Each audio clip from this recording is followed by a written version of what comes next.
that certain time that we're about to start our nesting. So what's in store for us is the list of different tools that's available for the entire Uber business.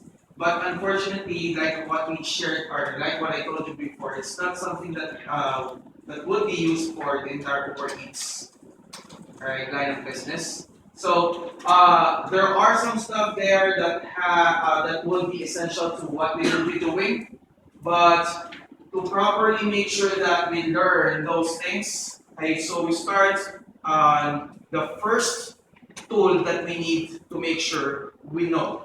Okay, so I need actually Jay and I discussed about this earlier since he had a few idea about the Uber program, having handled a particular line of business before. So Jay would be my navigator for this instance, right? Jay, can you please It would be my pleasure. Thank you so much.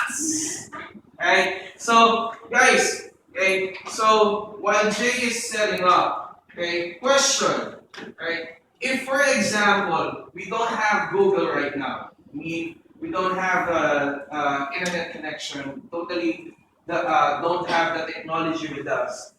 If you encounter a word that doesn't have, or a word which you guys have encountered the first time, or let's say something that's very much unfamiliar, or you're somewhat confused, you have encountered this word but still confused about the meaning of it. Word or what do you usually grab, or what do you look or dictionary? Thank you so much. How about if, for example, you want to know about the current events?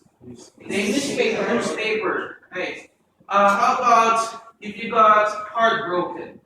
You like to have so aside from that bottle of beer. I mean, you have to have you want to have some soul searching, some enlightenment. Okay, so others would grab a Bible, something. Some people would actually grab a book, an inspirational book, right? So on that note, guys, for us, if we have issues, things that we don't know how to actually handle with the program, then we also have a good